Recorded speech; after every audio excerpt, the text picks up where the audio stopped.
Yo pienso que, por ejemplo, con el lenguaje, con la IA generativa del lenguaje, pues hay muchísimo, ¿no? Yo vi un caso de un hackathon de una chica que hizo como una especie de recomendador de pólizas de seguro. Entonces, una persona dice, es que mi caso es que soy una mujer, que tengo 2 hijos, tengo 50 años, etcétera, gano este dinero, mi presupuesto es tanto. Y entonces, cuando introduce pues esa consulta al sistema, pues por detrás una gente que tenía ya su base de datos, como una especie de sistema RAG, pues buscaba y hacía sus queries necesarias para encontrar la mejor recomendación y luego pegarle esta información de forma coherente, como si fuera una persona que estuviera atendiéndola en una oficina. Hola gente, les doy la bienvenida a un nuevo episodio del podcast. Hoy tengo a una persona con unas habilidades súper interesantes, algo que ya cambió el presente a mi criterio y que definitivamente va a ser un game changer en el futuro. Vamos a ver qué depara de todo esto, pero definitivamente es algo que a mi criterio ya lo tenemos con nosotros y bueno, podemos, podemos asumirlo y usarlo o podemos quedarnos afuera. En esta oportunidad es una persona que le gusta mucho todo lo que es la tecnología, que está haciendo punta con cuestiones muy importantes y ahora durante la entrevista le voy a ir haciendo algunas consultas sobre incluso algunos proyectos en medicina, que son súper interesantes porque pueden ayudar a prevenir muchas cosas feas que nos pasan a las personas. Bueno, sin más demora ya la presento. Bienvenida Rebeca, ella es Rebeca Saray, un gusto. Hola Ignacio, encantada. Muchísimas gracias por tenerme aquí. Es un placer conversar contigo y tener este tiempo para, vamos, indagar en el mundo de la inteligencia artificial y pues, todas las cosas que engloba, ¿no? Que yo creo que es súper transversal. O sea, está ya marcando un impacto bastante importante: medicina, media, retail, manufacturing, las fábricas, todo. Muy, muy interesante. Un momento muy, muy emocionante en la historia, ¿no? Así que nada, me presento, ¿no? Sí, pues yo soy Rebeca González, soy científica de datos en una consultora española llamada Iberus. Trabajamos con diversos sectores e industrias. En mi caso, yo estoy liderando toda la parte de computer vision, de visión artificial, y bueno, toda la parte que es IA discriminativa, que es la IA que conocemos más, lo que es detección de objetos, seguimiento y tracking de personas, en vídeos, segmentación de personas, de objetos, de clases, y luego toda la parte nueva que es la IA generativa, que tampoco es tan nueva ya, pero en comparación sigue siendo nueva. Y la parte de IA generativa es súper emocionante también. Estamos haciendo cosas de generación de productos, generación de imágenes para productos, modificación de imágenes y está súper interesante. Como te había comentado, estoy ya liderando la parte de Computer Vision. Comencé como científica de datos, como consultora, con búsqueda semántica, un poco la parte de NLP, Natural Language Processing, en Azure, en algunas nubes, y continué pues en varios proyectos, hasta que eventualmente pues fueron surgiendo casos de uso útiles para varios clientes de visión artificial y gracias a eso pues me he posicionado dentro de la empresa y soy yo la que estoy llevando pues toda esa propuesta de valor y es, vamos, súper emocionante para mí porque hace un tiempo ya estaba súper interesada en esto. De hecho, soy instructora de procesamiento de imágenes con Python en DataCamp, que es una plataforma para todas las personas que quieran aprender de ciencia de datos, de ingeniería de datos. Ahora creo que se están abriendo incluso más a visualización de datos y otros tipos de desarrollo. Así que bueno, también lo recomiendo. Recomiendo mi curso, pero también recomiendo la plataforma. Totalmente, ahora después vamos a dejar todos los contactos para que la gente que le pueda ya interesar lo que estás haciendo o aprender pueda tener acceso a conocerte. Y sobre todo el curso, está muy bueno, por cierto, yo lo hice, está muy bueno. Rebeca, la primera pregunta que hago siempre en el podcast es hacia la persona, ¿no? Y contarte un poco de vos, tu background. ¿Cómo, cómo te describirías y cuál es el camino que venís haciendo hasta la fecha? Vale, bueno, yo me describiría como una persona con espíritu emprendedor, la diría así tal cual, porque yo creo que tenía, no sé, 20 años o así, que se me quedó en la mente lo de crear cosas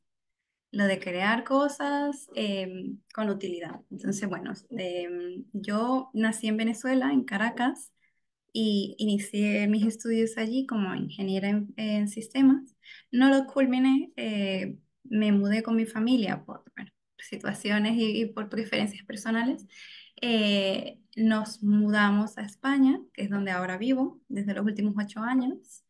Y aquí pues volví a hacer las carreras. Hice dos. Una es un técnico superior en desarrollo de aplicaciones multiplataformas. Es muy práctico, muy interesante.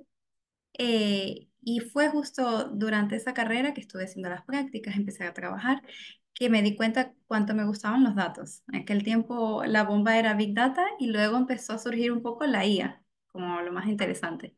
Y vamos, me encantaron ambas. Estuve trabajando con Scala, estuve trabajando con Spark en aquel tiempo. Y aparte de eso, estuve participando en un programa de emprendimiento para jóvenes hasta 30 años. Yo tenía 20, voy a cumplir 22. Eh, y participé con una aplicación que usaba modelos convolucionales, o sea, deep learning, de aprendizaje profundo con imágenes en tiempo real, usaba por debajo, ya lo comento, YOLO, pues para que los invidentes pudieran describir sus entornos. Entonces agarran su cámara con su móvil o su celular y van caminando y ven, ah, es que hay dos personas delante de ti. Una se está acercando, una está muy cerca. También hay laptops, también hay... O sea, describía todos los tipos de clases de objetos que existían por default en el dataset de Coco, que es un dataset abierto muy conocido. Luego, aparte de eso, pues lo que hizo fue crear como varias funcionalidades. Y nada, yo creo que eso me despertó en aquel momento mi pasión por la parte de la data y de ciencia de datos y pues decidí hacer la carrera informática. Comentarte que en aquel momento, o sea, yo creo que ningún otro compañero de clases pensaba que valía la pena pues seguir estudiando o hacer cosas más allá de lo que ya habíamos hecho. Pero no, yo estaba ya un poco decidida y hice entonces la ingeniería informática, que tenía una rama, una especialización muy específica aquí en la Universidad de Sevilla, de tecnologías informáticas de inteligencia artificial. Y entonces tienes la oportunidad de ver varias asignaturas y varios niveles de inteligencia artificial. Luego también hice un intercambio de estudios en Hungría, en Budapest, y tuve la oportunidad de elegir asignaturas de máster. Entonces, si hay alguien que quiera hacer como algún tipo de intercambio de estudios, yo lo recomiendo muchísimo. O sea, el Erasmus aquí en Europa es como una oportunidad de ir a otro país de Europa y estar un año o medio año. Y lo bueno es que tienes, dependiendo de la facultad, pues tienes posibilidades de elegir tus asignaturas, o sea, tienen que estar aprobadas, pero tienes flexibilidad. Y bueno, cuando terminé la carrera, empecé a trabajar como científica de datos. Rebeca, ¿y eso antes de los 20 años, ya te gustaba la tecnología? ¿Cómo fue Sí. así tu estudio de medio término? ¿Cuándo fue que agarraste por primera vez una computadora y cómo fue esa sensación, si te acordás? Wow, yo tenía 6 años, creo, 6 años, y mi mamá tenía estos ordenadores súper grandotes que sonaba, creo que sonaba el internet. Sí, la primera vez que usé el internet y un ordenador como tal, sonaba ping cuando Para conectaba. conectarse a internet. Sí. Y me encantó, empecé a jugar un juego de Disney, de Mickey Mouse, y, y empecé como a navegar y me encantó, de verdad, me fascinó. Luego de eso pasaron los años, empecé a craquear videojuegos, porque, bueno, no sé, Para tener la Latinoamérica. licencia gratis, digamos.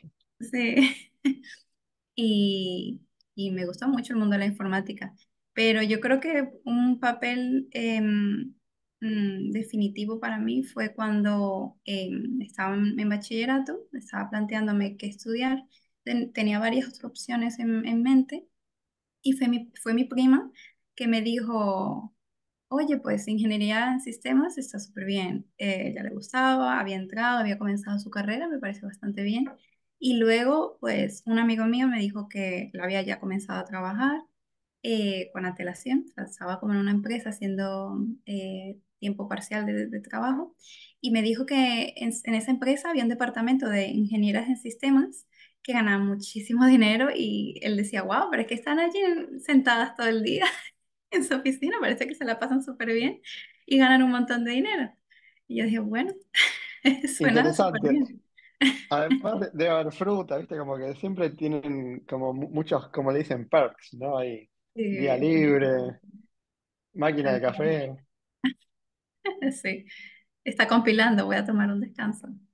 totalmente.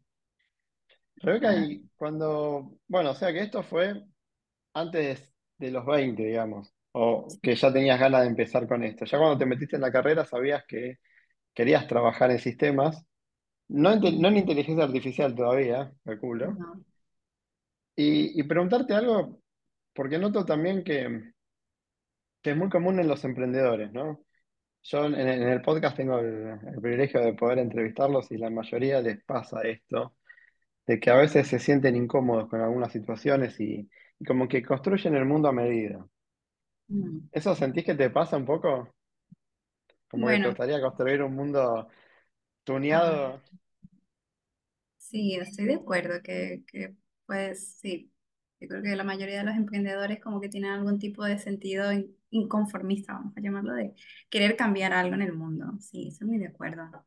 También es que yo creo que las crisis empujan un poco a la gente a emprender. Yo, como vengo de Venezuela, empecé a ver mucha gente buscándose las formas, ¿no? De ganar dinero, de pues hacer magia. Y, y yo creo que eso también me empujó un poco a pensar así. Así que sí, vamos, yo sí que tengo a nivel personal muchas opiniones de cosas que sí que me encantaría cambiar del mundo, ¿no? A veces uno tiene que intentar ser un poco más realista, pero bueno, ¿hasta dónde se ha llegado siendo realista? Yo no sé. Yo creo que son las personas que piensan de la forma de Moonshot, ¿no? De hacia la luna, que son los que al final pues cambian. Sí, sí, sí, totalmente de acuerdo. Yo diría que es una Sí. mezcla, puede ser crisis, puede ser situaciones que empujen a las personas a salir de la zona de confort, o puede ser simplemente porque quieren cambiar algo. Mm, El otro día en Twitter, o bueno, X ahora, surgió una pregunta que me quedé pensando, ¿no? ¿Qué hubiera pasado si Steve Jobs hubiera nacido en Latinoamérica? Digo, la pregunta era, estaba totalmente nacionalizada en Argentina, pero podría perfectamente ser Venezuela o, bueno, cualquiera de los países latinoamericanos. Tengo una opinión personal, ¿no? Porque yo veo que los emprendedores son como el agua en un estanque, ¿no? Buscan la filtración y lo van a hacer, de alguna manera lo van a hacer. Quizás tardarán más, tardarán menos, pero como que están llamados a algo grandioso y que van a encontrar la forma, no importa cómo, no sé, ¿viste? Es como que decir, la providencia lo dará, pero de alguna manera lo van a encontrar. Y eso me lleva a otra pregunta, ¿no? Preguntarte cómo fue el proceso para irte a España, cómo lo viviste, porque debe haber sido fuerte, ¿no? mm. Bueno, así, o sea, yo creo que emigrar es un trauma, un tipo de trauma para cualquiera. En el caso, bueno, ha sido porque mi mamá se ha vuelto a casar, ¿vale? Ella se divorció de mi padre y se ha vuelto a casar y pues mi padrastro, que para mí es como un papá, eh, es español. Entonces es verdad que he tenido un poco esa facilidad y esa bendición de hacer la reunificación familiar y venirnos todos como familia, tanto que me había traído a mi perrito y todo, un Yorkshire Terrier. Ya lo que pasa es que ha fallecido, pero bueno, por la edad. Pero bueno, sí, sin duda ha sido un trauma, porque al final es, es salir de tu zona de confort, es salir de esa zona en donde has estado viviendo la mayor parte de tu vida. Luego puede ser que hayan choques culturales en algún momento, hablan distinto. También tienes un poco de inseguridad o de miedo de que tal vez no te traten bien, y eso también nos condiciona a actuar o recibir algunas cosas comentarios, interacciones de forma distinta. Pero bueno, yo afortunadamente he tenido, o sea, yo diría que solamente buenas experiencias. No digo que todo es perfecto, no, nunca es así. Yo creo que muchas personas piensan que el césped es más verde del otro lado. Normalmente pareciera que percibimos la vida así. Como que, bueno, esta otra persona vive mejor que yo, esta otra persona le va mejor, pero muchas veces no es así, todo el mundo tiene sus problemas. En España, a mí me gusta mucho la calidad de vida, pero bueno, por supuesto que no es perfecto, es un país que también tiene sus cosas, que bueno, para gustos los colores. Eh, yo afortunadamente estudié aquí y me sentí muy bien, muy recibida, muy bien recibida, aunque no hablo con el acento español. Y bueno, comentar que dentro de España hay distintos acentos. O sea, yo vivo en Sevilla, en Andalucía, en el sur, y pues tienen su acento muy propio del sur de España, que es distinto Igual, al te digo, resto. no hablas con el acento, pero le pegás en el palo, porque, digo, tampoco noto el acento venezolano. Ah, ¿en serio? Lo siento, sí, sí, sí. Mira. Así que, bueno, pero entonces, bien, digamos, más allá de esa sensación rara al principio, te pudiste adaptar bien, pudiste estudiar y profesionalizarte. Y esto recién empieza, ¿no? También creo que, porque noto, y corregime si me equivoco, pero como que a vos no es el título lo que interesa, sino el contenido que te deja eso para poder armar la herramienta y para hacer algo más copado después. Sin duda. Quieres decir como que, claro, al final lo que hacemos, ¿no? Con nuestras herramientas. Totalmente. Bueno, y no, es espectacular.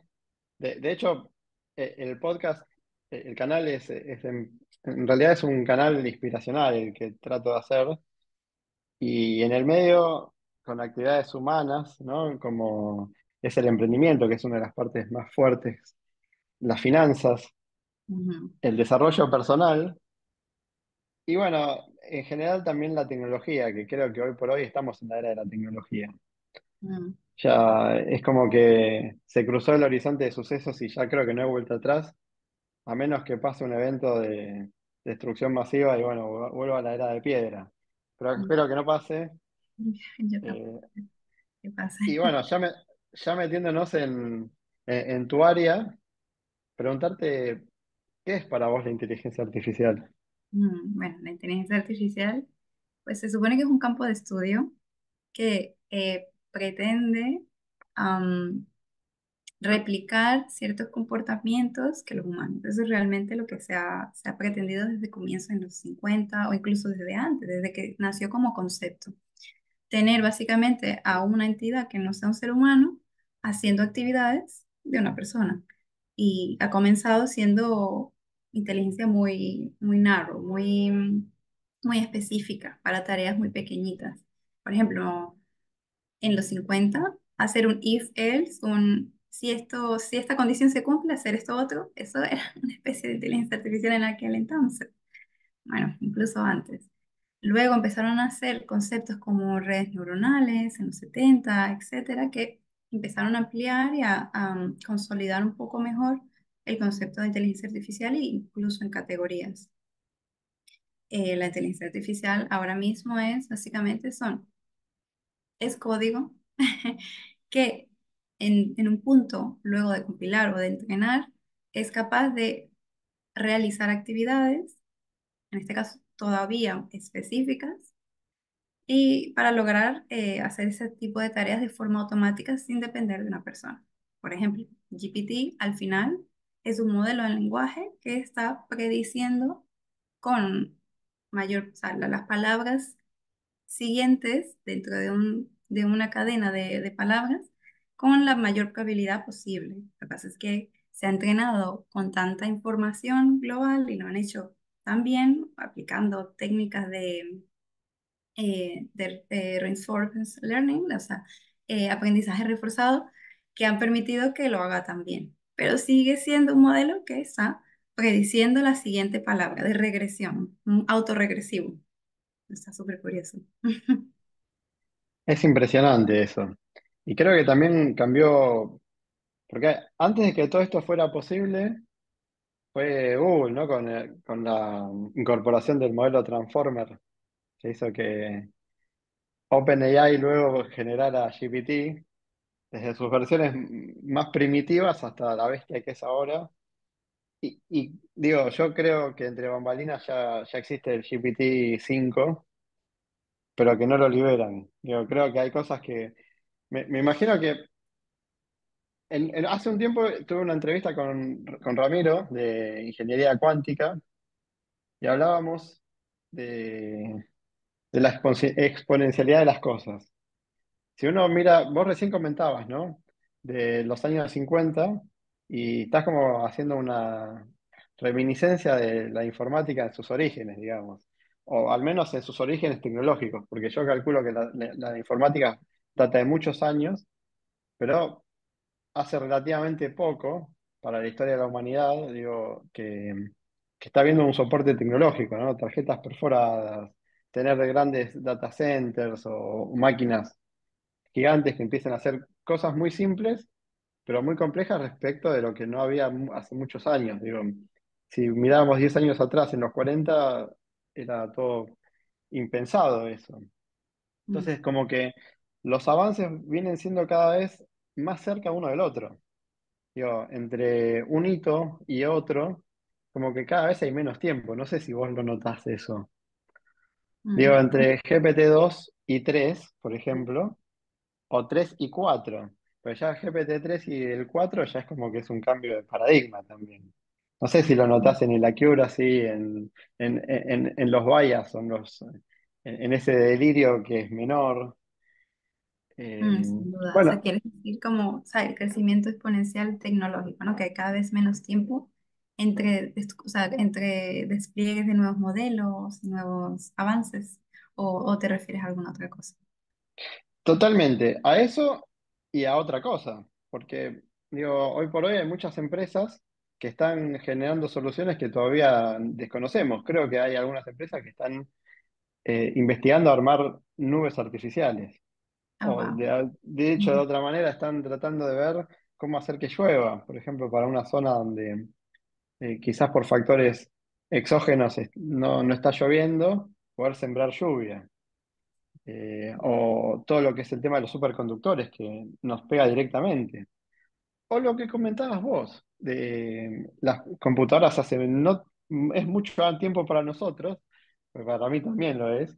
eh, Cuando nos conectamos a internet por cable y que hacían pi, y todos los ruidos, y ahora vemos la red de Starlink, ¿no? El otro día yo veía los satélites y digo, es Es increíble. increíble. Sí, sí. No, no, Y ahí sin duda.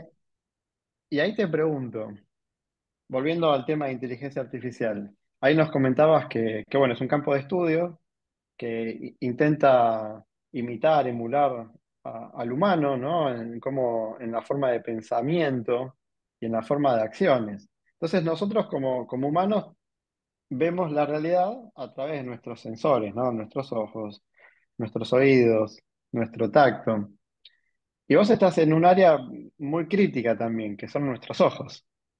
Entonces Ah, sí. quería preguntarte si nos podrías decir qué sería la visión por computadora, qué es lo que trata de hacer, y más o menos como una definición rápida de en qué lo plasma, ¿no? Mm. En qué se usa. Vale, sí, bueno, la visión por computadores es un campo de estudio también, o sea, un subcampo dentro del campo de la inteligencia artificial que busca automatizar procesos mediante el procesamiento de imágenes y de vídeos, porque al final los vídeos son imágenes en secuencia. Y sí, básicamente busca a través de las imágenes poder tomar decisiones, extraer información y pues automatizar procesos que normalmente tomarían mucho tiempo o pues no tienen escalabilidad por sí mismas. Entonces, dado el caso, por ejemplo, de hacer moderación de contenido, o sea, si yo tengo una plataforma muy grande de e-commerce, por ejemplo, y yo quisiera detectar si mis usuarios o mis trabajadores, personas que publican productos a la venta, imagínate, tengo un marketplace. marketplace. Yo quisiera poder evitar que mi marca estuviera eh, impactada negativamente porque uno de mis usuarios o uno de mis empleados, etcétera, esté promocionando cosas que no queremos promocionar, que no son políticamente correctas o pueden ser incluso dañinas para un sector. En ese caso, pues lo ideal sería implementar, por ejemplo, un modelo de visión artificial que sea capaz de moderar contenido. Si, por ejemplo, una persona que está publicando un producto, pues tiene palabras de odio o tienen símbolos que actualmente no son aceptables, pues perfectamente mi modelo simplemente se podría procesar cada vez que una persona publique un nuevo producto, analizar la imagen, también el texto y ser capaz de evitar que el producto sea publicado. Y en este caso, pues mi marketplace podría evitarse problemas a futuro. Entonces, bueno, ese es un caso muy específico de la visión artificial. Analizamos una imagen, detectamos cualquier símbolo ofensivo que también nos interese, incluso podría ser logos, podrían ser marcas competencia que no queremos que se publiquen, etcétera.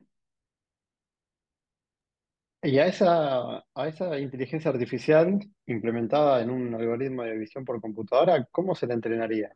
Es aprendizaje supervisado, ¿no? ¿O Sí, cómo hasta ahora sería? siempre ha sido aprendizaje supervisado, tal cual. O sea, un modelo convolucional, CNN, Convolutional Neural Networks, que tú le entrenas con miles o al menos cientos de imágenes, como se ve una clase. Perrito, gatito, ¿no? El clásico ejemplo. Y eso hasta ahora funciona muy bien. Hay modelos como MobileNet, que son abiertos, está BGG, son modelos también que se pueden utilizar de base para hacer un reentrenamiento de un nuevo modelo. O sea, se mantiene su arquitectura, lo que ya hayan aprendido por default, y de forma eficiente se entrena un nuevo modelo para aprender nuevas clases. En este caso, pues no sé, digamos, esvásticas, son símbolos que no queremos que se publiquen en nuestra plataforma. Normalmente eso sería así y sigue siendo el caso ideal de implementación y desarrollo para el negocio ahora mismo. Sin embargo, han nacido nuevos modelos muy interesantes de inteligencia artificial que son modelos multimodales. Con la ola de la IA generativa y gracias a los transformers, que es una arquitectura de modelos de deep learning, pues ahora se están uniendo dos ramas importantes en un solo modelo, que es visión y lenguaje. Entonces, con estos modelos multimodales podemos incluso obtener todavía más información. O sea, quiere decir, podemos entrenar de forma más eficiente eh, estos modelos. ¿Por qué? Porque en vez de yo necesitar 2000 fotos de cada categoría o de cada clase de símbolo que quiero detectar, podría usar este modelo base y hacerle preguntas. ¿Hay aquí un gatito? ¿Hay aquí una esvástica? Etcétera. Y podría incluso describirme la imagen y en la descripción yo hacer captura de todos los elementos más importantes. Y entonces no tengo que pasar por el proceso de entrenamiento.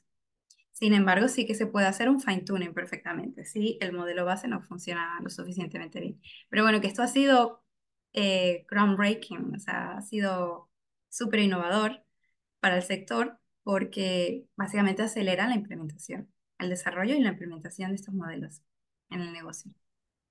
El otro día me enteré que GPT, acá una aclaración, ¿no? GPT y ChatGPT son cosas diferentes. GPT es el core, es el motor, el core engine de procesamiento de lenguaje grande. Y ChatGPT es una web que simplemente por medio de una interfaz que es realmente como producto es una maravilla. Y me duele no haberlo visto, porque francamente, hicieron una página web donde tiene un formulario, vos pones una pregunta, esa pregunta viaja al core de GPT, GPT la responde y esa respuesta se renderiza en la página. Y Mm. bueno, ChatGPT básicamente lo que hace es también sincronizar a los usuarios. Tiene su lógica, pero digamos no es O sea, es una lógica que ya está como, ya es un commodity, digamos, eso ya hay un montón de templates que simplemente lo inicializás y ya te lo da eso. Me enteré, no sé si será verdad, que GPT fue entrenado con videos de YouTube, usando una herramienta que se llama Whisper. Mm. Whisper, sí, speech to text. Interesantísimo, ¿no? Porque hicieron Ujú. al motor de GPT, lo conectaron, ¿no? Con una herramienta que, como vos comentabas, escucha y eso lo procesa a texto escrito, y ese texto escrito es el feed de GPT. Y te voy a preguntar algo. ¿Nos podrías explicar qué es un transformer, así como concepto general? Porque creo que esa fue la clave que cambió el juego, ¿no? Sí, sí, los Transformers fueron publicados en este paper de Attention is All You Need, que curiosamente, eso fue en 2017, ¿cierto? Attention is All You Need, un paper muy importante eh, que nada más comentar antes de que comencemos en el concepto, que todos los que participaron en ese paper ahora han fundado sus propias startups. Está muy curioso, o sea, la mayoría habían trabajado creo que todos en Google y ahora cada uno tiene su propia empresa. Entonces, bueno, comentarte, sí, este paper introdujo lo que serían una nueva arquitectura de modelos de deep learning o de aprendizaje profundo llamados transformers. Entonces, estos transformers son una nueva manera de crear un modelo de deep learning, pero de forma eficiente y que permite de forma secuencial aprender el contexto y el significado de lo que sea que le estés entrenando. En este caso, tiene bastante impacto o utilidad en la parte del lenguaje. ¿Por qué? Porque al final el lenguaje son palabras, una tras otra. Entonces, hasta ese momento, costaba muchísimo poder entrenar modelos de lenguaje o sea, correctamente o de forma eficiente o que llegaran a, a cubrir mayor utilidad, porque existían los modelos recurrentes, RNN, que permitían pues secuencias, pero lo que pasa con el lenguaje es que necesitas primero darle importancia al orden, pero también al significado de cada palabra. Entonces es como eh, múltiples significados y múltiples atributos que pueden tener cada palabra. A ese momento los modelos no eran capaces de hacer una diferencia entre, por ejemplo, eh, el perrito está en la casa, el perrito, coma, está esta casa. No había tanta diferencia para los modelos anteriores de secuenciales. Y lo que está introduciendo los transformers es que de forma eficiente está procesando datos secuenciales de forma también paralela a través de parches, de secuencias. Y está dándole importancia a ciertas palabras dependiendo del orden en el que se posicionen. Entonces, también se empujó en ese momento a seguir entrenando, a entrenar con más y más datos. Y eso fue posible gracias también a esta nueva arquitectura o este nuevo paradigma de arquitectura de entrenamiento, digamos, paralelo de secuencias y secuencias. Porque, vamos, si no fuera por ello, iba a ser muy difícil poder entrenar con tantos datos como hace ahora mismo GPT, por ejemplo, o Claude o cualquier otro modelo de lenguaje eh, importante ahora mismo. Entonces, bueno, esa es, digamos, la diferencia entre un modelo secuencial, que son los que se conocen desde antes, a este nuevo paradigma de transformers. Básicamente una nueva arquitectura de modelo, pero también es una nueva forma de entrenar estos modelos. Y está curioso porque los transformers no son solamente de lenguaje, también son de visión. Los famosos Beat Vision Transformers, que lo que hacen es procesar las imágenes también en secuencia. Tú dirás, ¿cómo? Lo que sucede es que una imagen, que es como una matriz así 2D, dos dimensional, pues la va cortando en parches y la va procesando de izquierda a derecha, luego de la mitad izquierda a derecha y luego la parte final. Si lo piensas así, pareciera muy similar a las redes convolucionales. Pero bueno, en principio los transformers en realidad pueden tardar un poco más en entrenar, pero es que para tareas pequeñas pueden tardar más en entrenar que otros modelos más tradicionales de deep learning. Pero a gran escala son mucho más eficientes, tanto, sobre todo para el lenguaje. Para las imágenes tal vez ya no tanto, pero sobre todo para el lenguaje.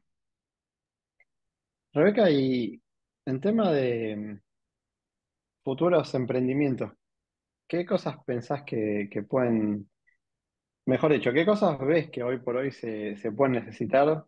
¿Qué productos se pueden desarrollar con inteligencia artificial? ¿Y cuáles son los posibles próximos pasos que ves que hay en esto? Muchísimos, wow, tantos, muchísimos, pero vamos, yo sí, yo creo que sobre todo, o sea, mirar algún tipo de industria que ya conozcamos en lo posible. Yo creo que ese es el primer paso. Si no, si se prefiere, pues mirar un poco general, también es posible hacer una especie de sesión de brainstorming y decir, bueno, para esta industria vamos a pensar en los pain points, los puntos problemáticos que tienen. Yo creo que eso es lo primero que uno debería hacer. No, no tanto enfocarse en esta tecnología es una pasada, vamos a implementarla, porque si no, yo creo que es mejor buscar alguna problemática. Puede ser que ya tengamos en mente algún tipo de modelo de inteligencia artificial súper chulo, pero que siempre pensemos en base a una problemática. Yo pienso que, por ejemplo, con el lenguaje, con la IA generativa del lenguaje, pues hay muchísimo, ¿no?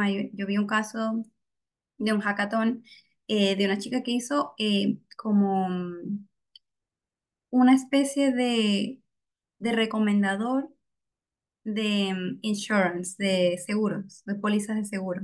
Entonces, una persona dice, ay, es que mi caso es que soy una mujer, que tengo dos hijos, tengo 50 años, etcétera, gano este dinero, mi presupuesto es tanto. Y entonces, cuando introduce pues esa consulta al sistema, pues por detrás puede ser un agente, creo que era al final un agente, que tenía ya su base de datos, como una especie de sistema RAG, pues buscaba y hacía sus queries necesarias para encontrar la mejor recomendación y luego entregarle esta información de forma coherente, como si fuera una persona que estuviera atendiéndola en una oficina. Yo creo que, por ejemplo, en esta área hay muchísimo, muchísimo que se puede hacer. Atención al cliente, por ejemplo. Atención al cliente, sí. Ahí tengo un dilema. ¿Cómo morigerás o cómo prevenís o cómo disminuís las alucinaciones? Mm, Y que no termine siendo un factor digo, ya estamos hablando de inteligencia generativa, ¿no? Digo, donde tiene cierto, a ver, digo, por un lado yo puedo tener ciertas expresiones regulares que interpreten ciertos mensajes y ante ciertos mensajes o cierto grupo de mensajes que me responda ciertos outputs. Como mm, los chatbots, digamos que de toda la vida, entras a WhatsApp y ves ahí el e-commerce, seleccionas el botón y te manda el producto. Pero ahora se potencia un poco más, porque ya con esto, con la llegada de los LLM y con esto que contás vos de el fine tuning o especializarlos un poquito más, haces realmente conversaciones que no sabes si estás con una persona o no del otro lado. O mm. sea, que en principio podrían pasar la prueba de Turing, ¿no? ¿Vos Sí, creés que puede? sí. eh, Súper y la interesante pregunta esa es, definición. ¿no? Prueba de La, la Turing. prueba, la prueba de Turing para la audiencia es una prueba que definió Alan Turing para saber cuándo una inteligencia artificial cumple con lo necesario como para que vos no te des cuenta que lo es. Digo, se supone que vos estás hablando con una persona detrás de una pared.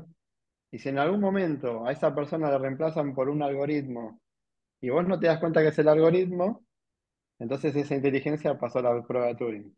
Es correcto, Ujú. ¿no? ¿Es así? Sí, exactamente. Eh, y bueno, hoy por hoy las cosas que veo, digo, cuando hablas con GPT y Cloud me pareció bien también, la estoy usando tanto, pero me parece muy bien. Eh, bueno. Pero hay un tema que tienen los LLM, que es que en algún momento, como generan cosas que no tienen sentido, o que tienen un sentido y no lo puedes identificar. Y eso es lo que se llama alucinación. Es como que están delirando, es decir, te está dando una respuesta, pero quizás esa respuesta no tiene la accuracy o no tiene la precisión que debería tener para lo que estás buscando. Y del otro lado, uno asume como verdad algo que quizás no lo es. Ahí te iba a preguntar si ves que, ¿cómo ves eso en sistemas comerciales, por ejemplo, para grandes empresas? ¿No? Donde quizás eso es peligro así latente, tiene los carteles rojos ahí. Sí, o sea, a nivel de negocios siempre le decimos al cliente que estos modelos no son perfectos.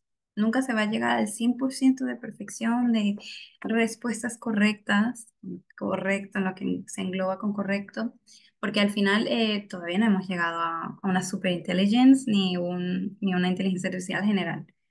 ¿Vale? Entonces, en ese caso, pues siempre vamos con eso como un disclaimer, como un cartel, antes de desarrollar y en lo posible antes de incluso hacer las entregas de recuerdos, o sea, recordarles ello.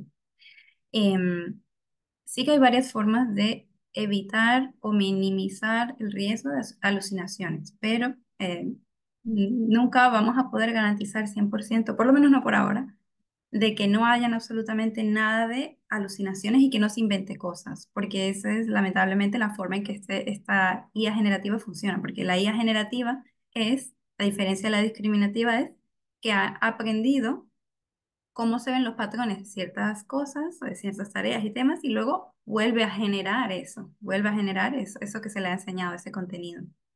Entonces, de por sí siempre va a crear algo. Lo que pasa es que nosotros a nivel de negocio podemos configurar este modelo de tal manera de que, por ejemplo, solamente referencie datos privados de la empresa, que pueden ser documentos PDF, que estén indexados, también pueden ser bases de datos, tablas, que el modelo lo que hace es de alguna manera hacer unas queries o transmitir eh, lo que el cliente necesita y por detrás de la gente pues hace una query con las palabras específicas o las palabras clave, etcétera. Al final hay maneras de controlar un poco estos modelos, también con la temperatura, en el caso de los modelos de OpenAI, GPT 3.5, 4 Turbo, etcétera, se le puede colocar que la temperatura sea, por ejemplo, cero. Y esto lo que hace es que si yo le hago una pregunta ahora mismo y tengo la temperatura cero, me va a dar una respuesta. Y si le vuelvo a hacer la pregunta de nuevo, me va a dar la respuesta pues, o tal cual, idéntica o muy similar. Entonces estamos permitiendo que no sea creativo. Entonces que sea muy, muy exacto. Es como una especie de hacerle un random seed, de ponerle una semillita de alguna manera. En el caso opuesto, si yo dejo por default una temperatura de 4 o un poco mayor al cero, lo que va a hacer es que cada vez que le haga una pregunta, incluso si la pregunta es la misma, va a responder de forma distinta. Dice, bueno, el System Message, que es como una especie de configuración del sistema de RAG o de prompting de OpenAI o cualquier modelo de lenguaje, permite también que lea eso como contexto antes de responder las preguntas y el hilo de mensaje. Como tú bien has dicho, GPT es el modelo que le entra el texto y sale texto, uno a uno, así de forma recurrente hasta que termina. Em, ChatGPT, que es la interfaz, pues permite que usemos GPT como core, pero por delante está mucho software, mucho desarrollo de software específico para poder pasarle el sistema, el context message, el mensaje del sistema, que es lo que se supone que tiene que hacer, y luego el hilo de mensajes en orden, dentro de lo posible de la ventana de contexto que tiene. Así que sí, o sea, no hay forma de evitar por siempre 100% las alucinaciones, pero sí hay formas de minimizarlo. Cuando nosotros estamos desarrollando para pruebas de concepto y luego en lo posible llevarlas a producción, se hace pruebas exhaustivas, tanto para imágenes, para desarrollo de imágenes, como también de lenguaje. Entonces, se trata de llegar a métricas. Hay veces que se utilizan estos modelos para hacer extracciones de información. O sea, se hacen como especies de preguntas muy bien preparadas después de muchas pruebas para extraer información de documentos bastante largos. bueno, decir, de, por ejemplo, de presupuestos de construcción que pueden ser muy grandes, libros académicos, etcétera. Entonces, de esa manera, pues extrae esa información que nos interesa, cada tipo de ficha de producto o elemento que estamos guardando en nuestra plataforma y de forma automática guardar esos datos, por ejemplo, por decir algo, metros cuadrados de medio. Entonces yo en vez de leerme ese documento de 100 páginas, pues ya puse al sistema a leerlo y extraerme esa información. Entonces me ahorro un montón de tiempo. Alucinaciones siempre pueden haber. Si en lo posible podemos también que el prompting sea lo más específico posible y los documentos o la información contextual referente lo más pequeña posible, pues mejoramos resultados también. Porque si yo, dentro de un sistema de prompting o de lenguaje, yo le paso 7 libros distintos de novelas y yo le pregunto quién es la protagonista. Al final hay muchas formas de responder. Es posible que el modelo responda, "Ah, es que de este libro, de estos dos, tres libros, la protagonista era esta o etcétera". Entonces, hay que evitar las preguntas muy abiertas cuando se están automatizando esos procesos para evitar las alucinaciones. Sobre el tema del prompting, ¿no? Eh, Porque ahora se abrió un nuevo juego, que es tipo la ingeniería del prompt. Ujú, Básicamente prompt es el comando, ¿no? ujú, Viene incluso de las terminales. La terminal o el prompt es decirle al sistema operativo o el programa que maneja al aparato de la computadora en texto, en comandos. Entonces, el prompting viene a ser como dar comandos. ¿Notás que se abrió un área nueva de negocio con lo que es prompting? ¿O que es un mm. área muy chiquitita que se abrió pero ya está apagándose? Yo creo que es una buena habilidad. No sé si se va a mantener como una especie de rol entre las empresas, eso no lo sé. Yo personalmente pienso que es una muy buena habilidad.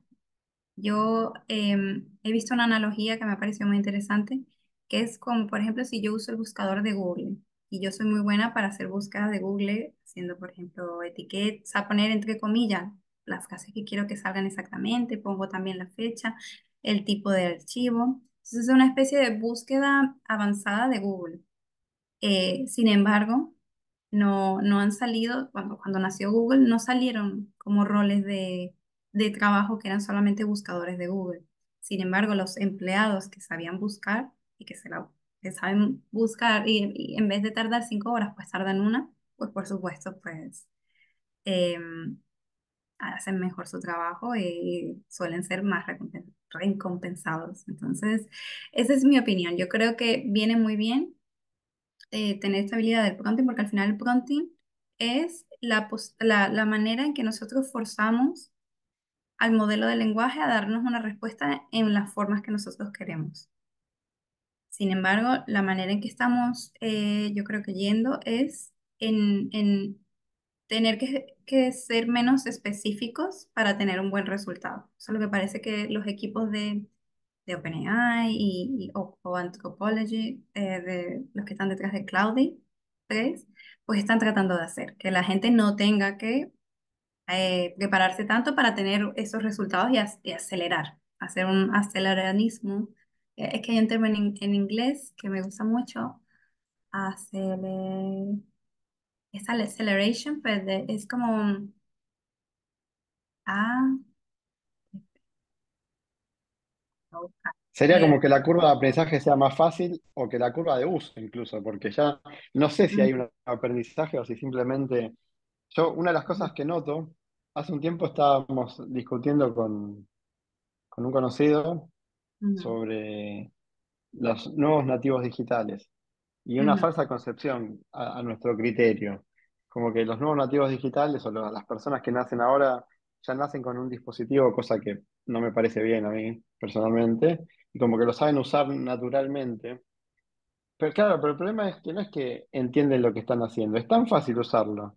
Creo que ahí ujú, la magia está en la persona que desarrolló el UX UI más que en la persona que lo usa. Y creo que va, lo que estabas comentando, ahora nos dirás, ¿no? Pero creo que iba de ese lado, ¿no? Como que te van haciendo tan fácil que vos le pidas cosas al modelo que no necesitas ni siquiera pensarlo mucho, o sea, Ujú. sería por ahí. Sí, yo diría sí, que es básicamente lo que estoy comentando, sí.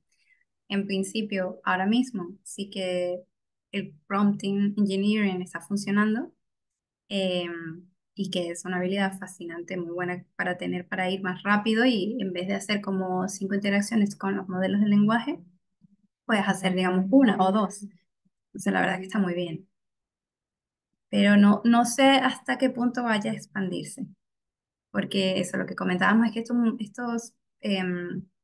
estos equipos y otros emprendedores están también a su vez tratando de crear herramientas que a nivel de experiencia de usuario sean lo más sencillas y lo más intuitivas y ganar en un poco en ese sector, ¿no? En la presentación del producto como tal.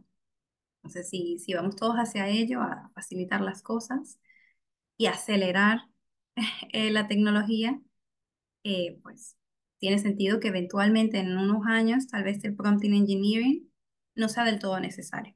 Eso ya lo veremos. Yo creo que si llegamos a la AGI, a la IA general, pues supongo que el prompting engineering tal vez no haga tanta falta. Bueno, y antes de ir a esa pregunta que me parece, para mí, una de las estrellas del episodio de hoy, preguntarte cuáles son los efectos negativos que le ves a todo lo que está sucediendo, si es que ves que hay alguno, ¿no? Sí, sí, sin duda. Yo sí veo efectos negativos.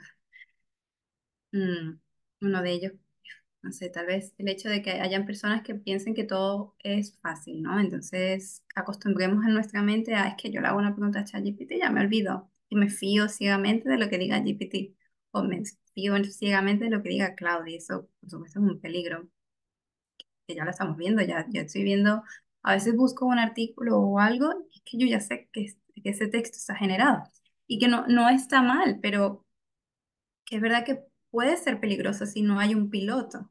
Me gusta mucho el término piloto y copiloto. Me gusta que la IA siga siendo copiloto y que nosotros las personas sigamos siendo los pilotos. Yo decido si esa información es correcta o no. Yo tengo que verificar y ser yo quien publico o no publico, o tomo la acción o no tomo la acción. Otro peligro que veo también es un poco, parece ser, ¿no? La desconexión. Yo sí pienso que eventualmente las personas van a seguir siendo atraídas a otras personas, ¿no? Van a ver como un lujo, o incluso van a valorar más que sea otra persona la que nos esté atendiendo, que sea otra persona la que tome nuestra orden o nos atienda en soporte.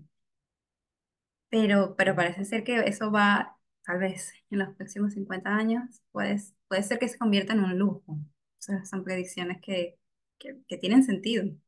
Así que bueno, eso podría ser algo negativo, por supuesto, porque si se convierte en un lujo, eso quiere decir que muchas personas, por supuesto, van a tener que reajustarse a la nueva sociedad laboral que existirá, ¿no? Y pues ser capaces de adaptarse y buscar pues otros empleos, que es un tema muy controversial y muy delicado. Y yo en su momento, cuando estuve leyendo de esta ola o de este movimiento de aceleracionismo, es que está en inglés, como effective accelerationism. Eso es, effective accelerationism. Que le ponen como E/ACC. Y, y hay mucha gente que se está sumando a eso, es decir, a tope con la inteligencia artificial, a implementarla, a acelerar todos los procesos, automatizarlos y que las empresas sean lo más eficientes posible, ¿no? Y por supuesto, de allí viene mucha innovación, mucho cambio y se mejoran muchos sistemas, por supuesto, porque hay muchos sectores, incluso el sector público, por ejemplo, que puede ser que tengan cuellos de botella muy grandes porque no se han podido automatizar ciertos procesos. Pero eso, por supuesto, tiene su lado negativo, que es que si se automatizan procesos, eso quiere decir que hay ciertas personas que hacían ese trabajo manual que no van a ser necesitados desde la parte de negocio. Y eso, pues sí, para mí Totalmente. sigue siendo un tema preocupante, digamos. Coincido plenamente con vos. tengo el mismo diagnóstico, el mismo. Y de hecho, un poco atenta contra el espíritu del podcast, porque, y traigo en la acotación cómo nos conocimos, porque eso también habla un poco del espíritu emprendedor, de esa persona que quiere romper un poco el status quo y que también se anima a hacer cosas diferentes, ¿no? La tecnología tiene cosas muy buenas, tiene cosas muy malas. Lo bueno es aprovechar las cosas buenas y tratar de disminuir las malas. Mm. Eh, yo te vi un comentario que le habías hecho a .csv o CSV y fue ahí que ese comentario me llamó mucho la atención, fue un comentario muy específico. Él estaba hablando sobre cloud, creo, Mm. y bueno, ahí revisando, viendo lo que hacías y tu curso de visión por computadora y que aparte de visión por computadora tiene un montón de aplicaciones que yo no las conozco, pero sé que hay y que me encantaría conocerlas también como para poder aprovecharlas y por qué no armar emprendimientos y negocios con eso. Y esto es una locura, o sea, en este momento estamos haciendo una llamada, una videollamada. Esto si una persona fuera en el tiempo y le dijera a una persona de hace 200 años que iba a ser posible, probablemente pensaría que sería magia. Sí, Y yo creo que es magia, imposible. de hecho, para mí. Sí. Yo creo que es magia, de hecho, para mí. Con no sé cuántos miles de kilómetros de diferencia, vos en España, yo en Argentina, y es una maravilla, ¿no? Pero a lo que voy es también el hecho de hablar con las personas, de conectarnos con las personas, de ir a un lugar, agradecer, saludar, esas cosas que nos hacen humanos también, ¿no? Digo, hago este disclaimer porque yo soy hipertecnológico. Yo doy cursos de Python, programo en un montón de lenguajes diferentes, leo cuanta cosa pueda, tengo un chat entre un montón de GPTs, fine-tuned entre ellos. Pero, digo, sí, si hay algo que no me gusta, o sea, digo, esto no, es demasiado bueno como para ser real. Y también me pasa lo que comentabas vos, se nos está facilitando demasiado. ¿Dónde está nuestro esfuerzo? ¿Dónde está nuestro lo logré? ¿No? Y eso, digo, como desarrollo personal atenta contra lo que yo quiero, o sea, justamente lo que quiero que la persona que nos ve se esfuerce para lograrlo, porque lo va a disfrutar más y porque lo importante no es el objetivo, o sí es el objetivo, pero lo importante es el proceso, ¿no? Y lo lindo de disfrutar el proceso, porque en el proceso vas a tener un montón de problemas que los vas a ir sobrepasando o no. Y ayer en la precharla me comentabas algo que dije, esta es genial, que tiene que ver con el estrés. Cuando algo no te sale, también te estresa. Y yo digo, ¿no se nos estará bajando el umbral de tolerancia cuando le preguntamos sobre inteligencia artificial y nos lo responde al toque y con un grado de certeza muy alto? Bueno, y ahora sí, vuelvo a lo otro que vos sos también, pues sos programadora, ¿no? O sea, vos sos principalmente programadora, Sí. que tenés un montón de boosters y te metiste en inteligencia artificial como programadora. Y preguntarte, ponele que una persona de 17 años o 16 años nos está viendo. Y dice, qué Ujú. bueno. O sea, parece que en programación se cobra bien. Bueno, digo, esa es la puerta de entrada a lo nuestro. ¿Qué le dirías a una persona de 16 años que no conoce nada, que se siente como que maneja la computadora, pero que en realidad utiliza los programas de la computadora, no la está manejando, sino que está siendo permitido de uso? ¿Cómo le sugerirías que empiece? Mm. Pues sí me gustaría comenzar con esa última parte que comentas, de qué le diría pues, a las personas que estén viendo esto, que quieran o sea, entrar a esta industria. Y yo le diría que si les gusta eh, poder escribir o programar algo y luego verlo, yo creo que este es la industria ideal para ellos. ¿Por qué? Porque esa oportunidad de poder escribir algo, o sea, que es código, y luego ver la salida, ya sea una gráfica de los datos, de una base de datos o de un CSV del Titanic y ver cuántas personas se salvaron de las 600 o cuál es el porcentaje de probabilidad, dado tu caso, de sobrevivir al Titanic, yo creo que eso está muy chulo y eso lo tenemos posible gracias a la programación. Y el hecho de que tú puedas tener una idea el día de mañana para desarrollar y que la puedas llevar a cabo, no necesariamente tú solo o sola, pero que puedas saber cómo hacerlo,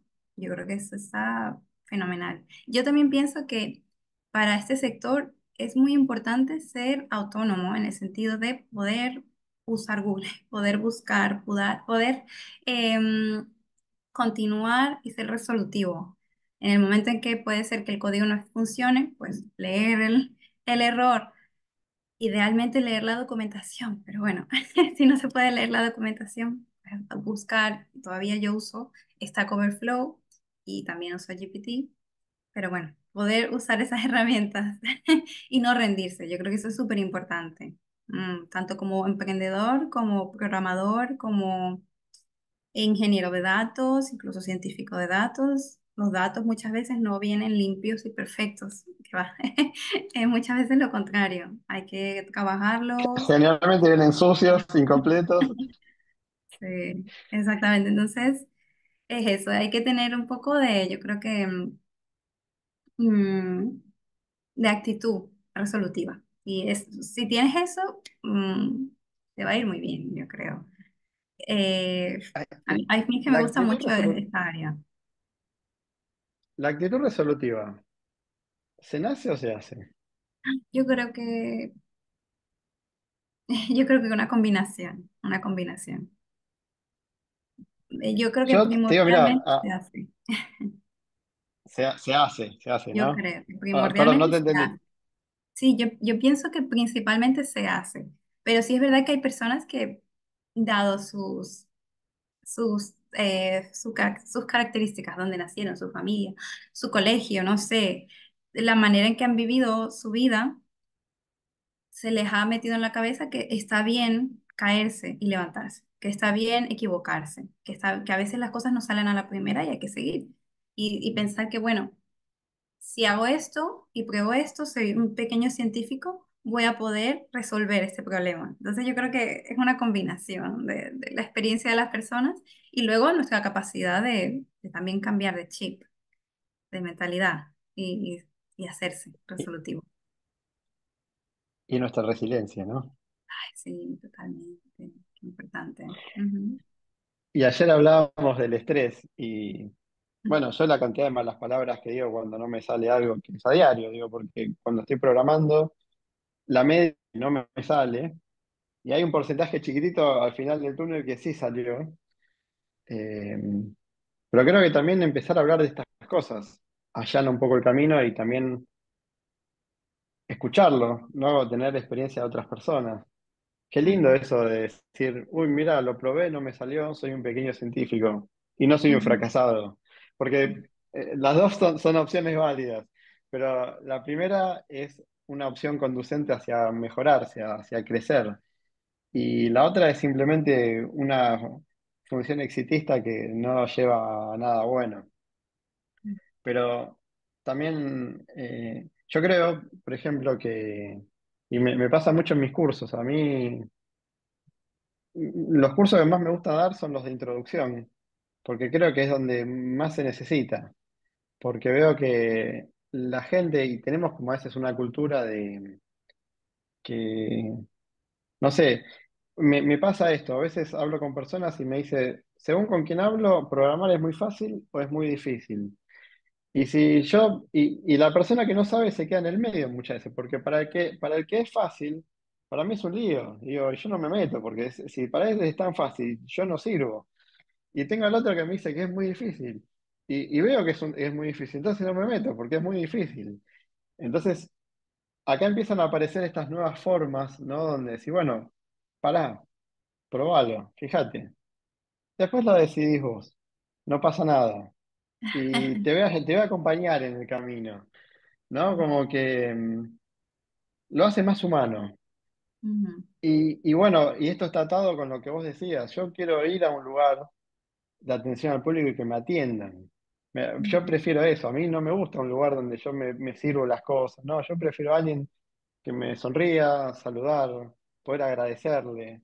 Por supuesto que te atiendan bien, ¿no? Obviamente. Digo, hay lugares que no te atienden bien y terminamos queriendo que se automatice porque eso refleja otros problemas. Eh, y habías mencionado, cuando hablabas ujú, del archivo CSV o CSV, como le decimos acá, había una pregunta de mucho antes que te quería hacer, ¿no? ¿Qué es ujú. el Big Data? Ah, sí, el Big Porque Data. creo que el Big Data es la precondición necesaria para todo lo que estamos viviendo ahora, ¿no? Sí. Sí, es verdad que ha sido una palabra un poco, digamos, muy llamativa, sobre todo en los 2016, 2017 y 2018, que sigue siendo súper importante. Pero yo diría que ya las nubes como Databricks, Microsoft y las tecnologías de Spark o PySpark están permitiendo que sea cada vez más, digamos, más factible de trabajar con gran data. Pero bueno, el concepto de Big Data o Big Data es básicamente poder procesar grandes cantidades de datos. Y esto viene porque ya estamos todos hiperconectados, ¿no? O sea, tanto que usamos Internet como también que hay IoT. Son los pequeños objetos, las pequeñas cosas que están conectadas al Internet. Puede ser un refrigerador, un televisor, un reloj. Yo tenía un DCI que estaba conectado al Internet en 2000, 2000, un montón de años atrás, cuando recién salieron. Y entonces son pequeños dispositivos que pueden guardar información. Entonces, para poder em, hacer algoritmos de predicción o simplemente analizar esa gran cantidad de datos, hay que poder tener las herramientas para ello. Y en este caso, por ejemplo, hacer análisis a gran escala de inmuebles, que eso de hecho fue un proyecto que llevé a cabo, de una prueba de concepto que se llevó a producción como científica de datos en Iberos. Y era básicamente procesar muchas publicaciones de inmuebles aquí en España y poder reducir a solamente las entidades duplicadas. Queríamos detectar automáticamente cuando un mismo inmueble había sido publicado múltiples veces en distintos portales, distintas páginas web. Y eso fue Big Data porque estamos hablando de todos los inmuebles de España. Pero claro, hay formas de hacerlo factible, de este caso de Big Data o Big Data. Básicamente es por provincias. Por ejemplo, no vamos a comparar eh, un inmueble en Galicia con uno de Sevilla. Entonces, haciendo esas reglas de corte o reglas de bloqueo, pudimos hacer ese problema que era muy grande en más pequeños y aplicar modelos, en este caso eran mixtos, no era IA generativa, no era nada de eso, sino era una combinación de modelos tradicionales y también no supervisados a la par de revisar pues las descripciones, los títulos y las imágenes. Entonces, ver qué tan similares, una vez de ver que a lo lejos de forma general eran similares, verlos de cerca, qué tan similares eran. Entonces, bueno, era en este caso un caso muy interesante de Big Data, tampoco tan de Big Data, pero estamos hablando de datos a gran escala. Sigue siendo muy importante, pero yo diría que cada vez se ha hecho más fácil, más asequible a nivel tecnológico implementar soluciones de Big Data hoy en día. Y vamos, súper Prese- interesante. Para eso, PySpark y impre- ese tipo de herramientas son las ideales. Rebeca, y si, bueno, con toda esta información, una persona que dice, yo está en la educación media, ¿no? Y se pone a jugar Ujú, con la computadora y dice, quiero hacer un cursito de programación, a ver qué onda esto. Dicen que se paga bien, hay ujú, buen dinero, y se pone, hoy por hoy, calculo que el mejor lenguaje para empezar, a mi criterio, es Python. Para vos, ¿qué lenguaje te gustaría con él? O sea, que le dices a una persona, mira, si querés empezar a programar, te sugiero, ¿cuál te gustaría? ¿Cuál te parece que es mejor?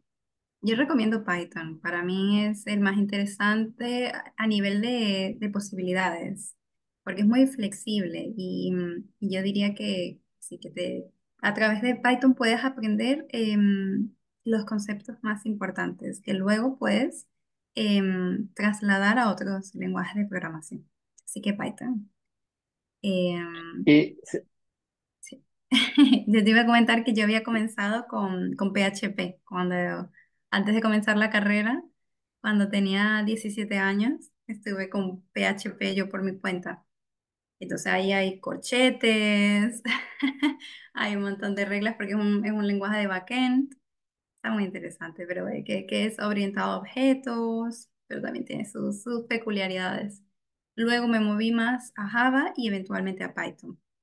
Y ya de Python, pues yo no sé, yo no, no creo que me mueva, a menos que haya, o sea, a menos que me ponga a desarrollar páginas web.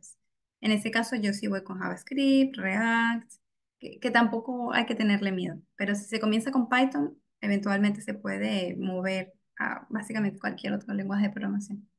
C sigue siendo, o sea, un poco más complicado de todos, pero bueno. es el más áspero, ¿no? No sé. Ah, Sí. bueno, PHP, la web misma. Yo, hoy por hoy hay quienes dicen que el 70% de las páginas web están hechas en PHP todavía. Y eso que hay Sí. un montón de negocios nuevos. Bueno, WordPress y todos Pues, los e-commerce ujú. que hay. Drupal, Eh, Joomla, todos los CMS, creo que los más importantes usan PHP. termina el curso de Python, ¿no? Ponele que hace un curso básico intermedio de cero a Ninja. ¿Y qué otra cosa le recomendarías que siga? ¿Cómo podría ser un path, digamos, no universitario? Porque, digamos, en la parte universitaria, no sé cómo es en España, pero por lo menos acá en Argentina tenés una batería de materias, ¿no? Y esas materias, no todas son relacionadas a tu área de interés. Hay muchas que son materias generales. Digo, quizás matemáticas está buena, pero a menos que sea científica y con algunos casos muy particulares, no sé cuánto la usás. Vos, por ejemplo, comentaste varios conceptos estadísticos, Ujú, pero no sé si no es algo que vos lo podrías estudiar por afuera de una currícula universitaria. O digo, llegado el caso, no sé si te pasará lo mismo, pero a mí me pasa que muchas veces para ciertos proyectos que me toca, tengo que aprender un montón de cosas y son muy puntuales de proyecto. O sea, me meten en el proyecto B y digo, bueno, me meto a aprender, aprendo. Y después pasa a un proyecto C, que nada que ver con lo otro. ujú, ujú. Eh, si tuvieras que Entiendo decirle a totalmente. una persona Ujú, que termina el curso el curso básico de programación, ya ujú, entiende qué es un IDE, ya sabe lo que es una terminal de comandos. Ponele que le ponemos Git y GitHub como para meter así ya cuestiones versionadas. ¿Qué otra cosa podría hacer? ujú. ¿Con qué otro aprendizaje le recomendaría seguir? Yo recomendaría, si no se ha decidido a qué rama ir, pues darle una oportunidad a Data Engineering, ingeniería de datos, pero si ya se ha decidido por una rama, pues ir a por ello. Porque lo que pasa con incluso la ciencia de datos es que hay muchas ramas. Están los visualizadores de data, que hacen Power BI, pero que también pueden usar o sea, hacen dashboards pero con unas herramientas que no necesariamente tienen que ser Matplotlib, que esa es la que yo principalmente uso, pero que hay otras específicas para hacer dashboards o cuadros de mando interactivos. Pero bueno, que hay muchas ramas. Está la parte de visualización de datos, está la ingeniería de datos, que son los que limpian los datos, los preparan bien en los data lakes, en las bases de datos, trabajan mucho con SQL, también pueden trabajar con PySpark porque normalmente van a trabajar con gran cantidad de datos.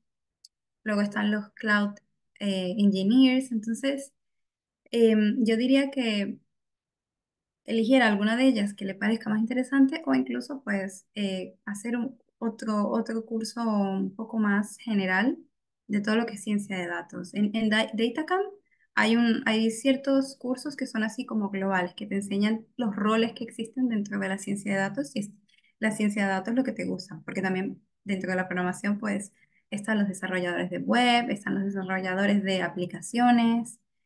Pues es que en realidad este campo es muy amplio, muy flexible también. Entonces, es posible que en ese tiempo, si está dándose la oportunidad de aprender algo, puede perfectamente ser posible que diga, es que esto tal vez no es lo mío, me gustaría más moverme hacia este otro sector.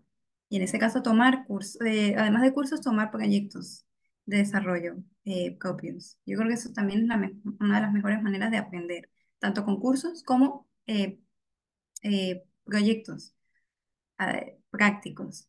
Por ejemplo, tomar algún caso que le parezca interesante de Kaggle, puede ser, o, o uno que se le venga a la mente, que le parezca interesante, googlearlo, buscarlo en Google y encontrar algún challenge o algún dataset en Kaggle o en Hugging Face, por ejemplo, que es otra plataforma para desarrolladores y más enfocado a IA y a datasets.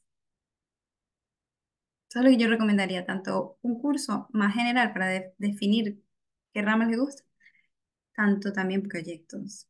En Datacamp también hay proyectos interactivos. Aquí estoy promocionando la plataforma un montón. Y de hecho, ya que estamos hablando dentro de Iberus, si entran a iberus.com, déjame ver si es así, iberus.com, porque voy a asegurarme primero. Sí, Verus.com es la empresa en la que trabajo.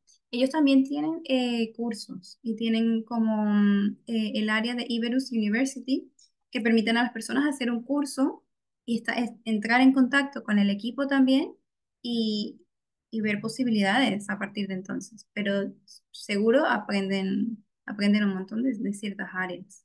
Así que esa es otra Muy opción. bueno eso, ¿sabes? Por si ya Ujú. a saber, ¿no? Sí. ¿Sabes si toman gente remota de Latinoamérica? De hecho, sí. A lo De hecho, mejor, sí. Sí, excelente.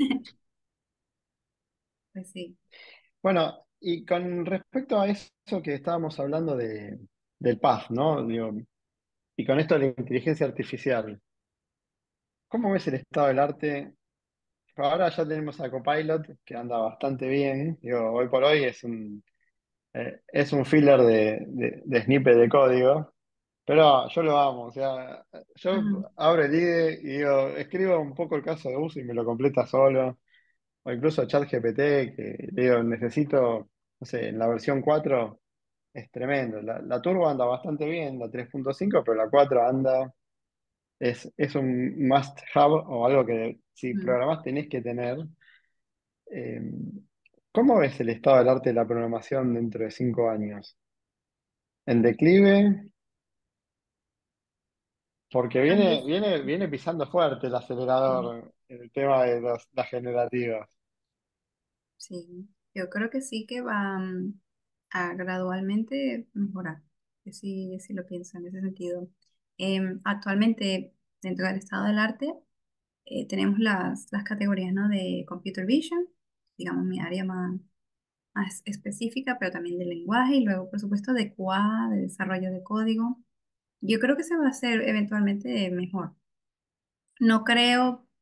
Yo no estoy del todo segura si en 5 años ya podemos contratar bots para que hagan todo el trabajo. No, no lo creo. Porque hay muchos factores involucrados en el proceso de desarrollar un producto bueno, digamos, que cause impacto. Entonces no creo que será tan fácil como ya, pongo un bot, le escribo un ticket, listo, ya. Pero sí que van a haber avances. O sea, lo que va a suceder es que vamos a acelerar muchísimo el proceso de hacer entregables. Estamos en un proyecto que sigue la metodología Scrum, por ejemplo, pues vamos a tener esta expectativa de poder desarrollar al menos algunos incrementos dentro del Scrum Master, ¿no? Más rápidamente. Entonces, por ejemplo, si ya no vamos a tardar tanto tiempo en desarrollar un botón, ya estamos hablando de funcionalidades más grandes, etcétera. Y yo sí que lo he visto desde Iberus, que se está implementando soluciones de QA, de IA generativa dentro de la parte de calidad del software, pruebas de aceptación críticas automatizadas también con inteligencia artificial y incluso revisar pull requests, crear pull requests. Entonces, sí que a principio parece muy favorable. No creo, como te he dicho, que vayamos a reemplazar a todos los programadores, no, pero sí que va a acelerar los procesos de desarrollo y ya lo está haciendo.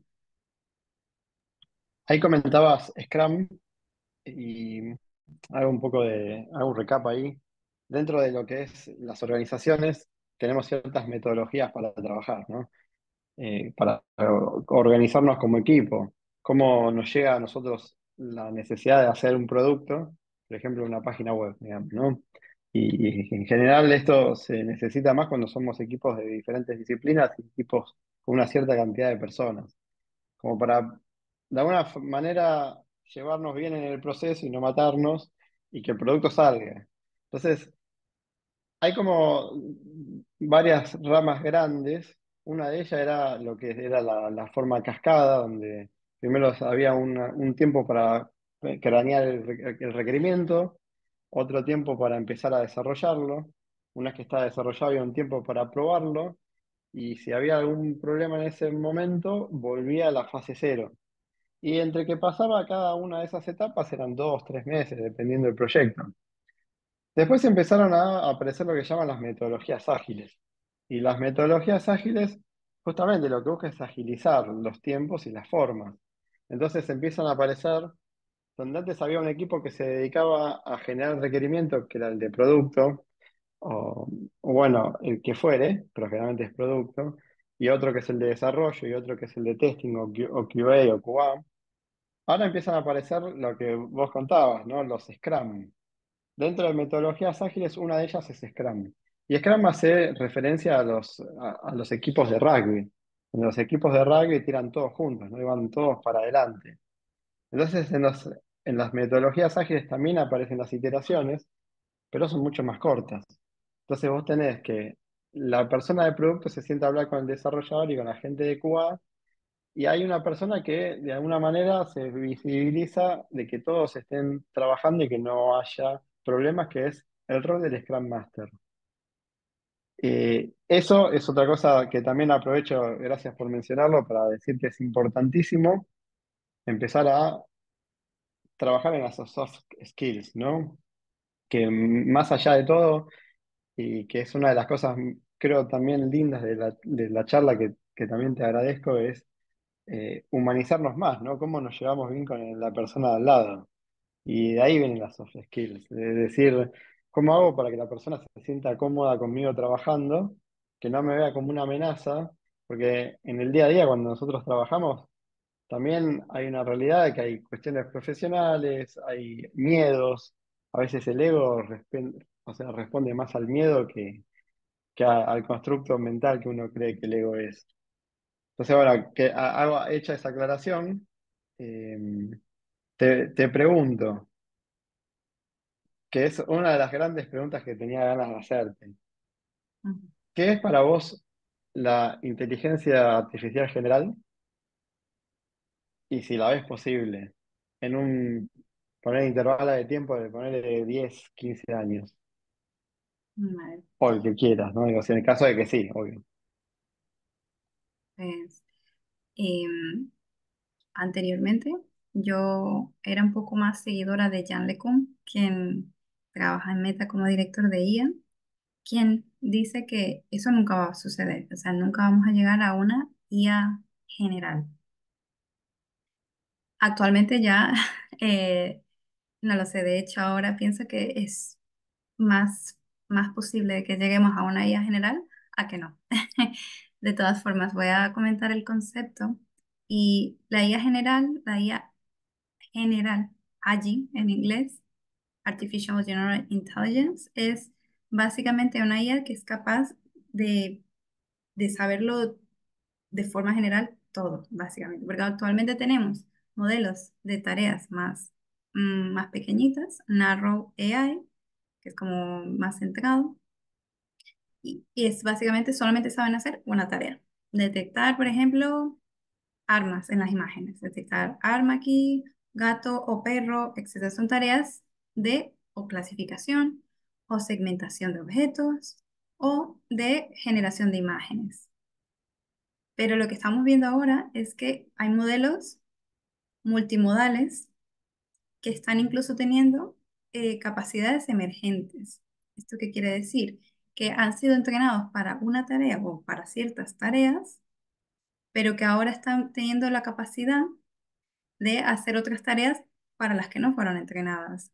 Entonces, esto es un fenómeno muy interesante en la industria que podría eh, dar a lugar a pensar que es posible que lleguemos a esa IA general. En este caso, por ejemplo, hay un modelo llamado BLIP, que es un modelo multimodal de lenguaje y visión, que te había comentado en nuestra conversación anterior, que es todavía incluso considerado estado del arte dentro del área de visión. Este modelo básicamente procesa imágenes como entrada, pero también preguntas textuales como otra entrada. Entonces, en base al contexto de una imagen, le puedes hacer preguntas. Le puedes preguntar cuántas jirafas hay en esta imagen o hay jirafas. Entonces te va a poder responder sí, no, hay cuatro, hay dos. Pero no solo eso, también puedes hacer clasificación con este modelo BLIP. Puedes clasificar pasándole estas etiquetas de texto, textuales como jirafa, león, perro, gato, y la salida va a decirte con qué probabilidad ve que está clasificando esta imagen como una de esas clases que tú mismo estás introduciendo.